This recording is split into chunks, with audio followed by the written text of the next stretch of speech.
کھانے کے دوران گفتگو منع ہے. کھانے کے درمیان گفتگو کا کیا حکم ہے ابو حذیفہ نواب شاہ سے؟ کھانے کے دوران گفتگو بالکل جائز ہے، لیکن ایسی گفتگو جس سے کھانے میں ٹینشن نہ ہو. آپ نے کوئی پیچیدہ مسائل لے کے بیٹھ گئے، گھریلو جھگڑے وراثت کے مسائل لے کے بیٹھ گئے کھانے کے دوران، تو پھر کھانے میں دل نہیں لگتا، آدمی کا کھوپڑی ادھر کو جاتی ہے، اس سے بدہضمی ہوتی ہے، اللہ کی نعمت کی ناقدری ہوتی ہے. کھانا اللہ کی بہت بڑی نعمت ہے، تو اس لیے کھانے کے دوران بالکل خاموش رہنا یہ بھی غلط طریقہ ہے.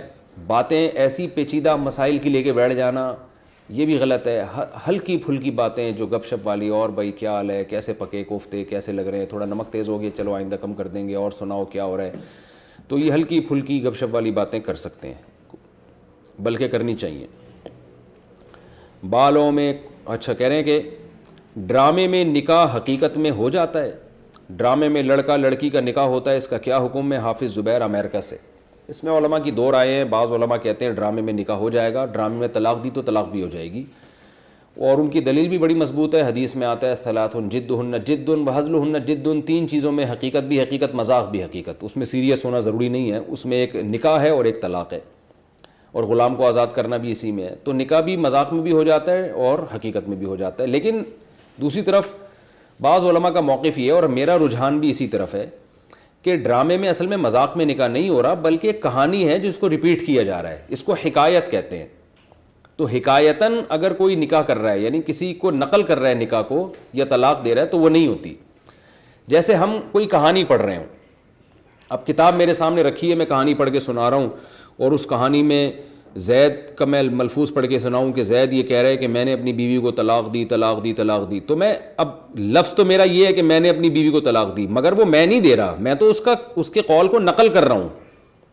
یعنی وہ زید کا جو قول ہے اس کو میں نقل کر رہا ہوں. تو جو ڈرامہ بھی اصل میں کریکٹر ہوتا ہے، اس کے پیچھے کہانی ہوتی ہے، اسکرپٹ ہوتی ہے. تو ڈرامے والے اس کو کتاب کو پڑھ کے نہیں سنا رہے، ایکٹنگ کر کے سنا رہے ہیں اس اسکرپٹ کو، اس پوری کہانی کو. تو اصل میں وہ ہزل نہیں ہے کہ مذاق میں دے رہے ہیں، بلکہ وہ کہانی جو طے شدہ پہلے سے لکھی ہوئی ہے اس کو پڑھ کے سنایا جا رہا ہے اس میں. تو اس لیے ہماری رائے اس میں ابھی تک جو رجحان ہے وہ یہی ہے کہ اس سے نہ نکاح ہوگا نہ طلاق ہوگی. لیکن نکاح اور طلاق کا معاملہ ہے بڑا حساس، تو اس لیے اس میں ڈرامے والوں کو چاہیے کہ مذاق میں نکاح نہ کریں، یعنی حکایتاً بھی نہ کریں، کیونکہ بہت سے علماء اس کے قائل ہیں کہ طلاق ہو جائے گی بہرحال. تو طلاق اور نکاح ایسا مسئلہ نہیں ہے جس میں آپ اختلاف کی بھینٹ چڑھا دیں. اس کو احتیاط کے پہلو کو اختیار کرنا چاہیے. ڈرامے میں نہ طلاق دی جائے اور نہ نکاح کرایا جائے. ہاں کچھ تدبیریں ایسی ہیں جس سے ڈرامہ بھی رہے گا، وہ علماء سے پوچھی جا سکتی ہیں. اگر کوئی ڈرامہ، وہ تو ڈرامے بنانا جائز نہیں ہے، لیکن اگر کوئی بنا ہی رہا ہے تو نکاح اور طلاق سے بچنے کے لیے علماء سے رابطہ کیا جا سکتا ہے. کوئی ایسا بے غبار طریقہ ہو کہ ڈرامہ بھی ہو جائے اور نکاح بھی نہ ہو. اس کے کچھ تدبیریں ہوتی ہیں، کچھ ورڈنگ تھوڑی سی ایسی چینج علماء کر کے دے دیں گے جس سے وہ نہ نکاح ہوگا، بالاتفاق نہ تو نکاح ہوگا اور نہ ڈیورس ہوگی، طلاق ہوگی. تو ایسے طریقے ہوتے ہیں، لیکن یہ کہ ہے بہرحال یہ اختلافی مسئلہ.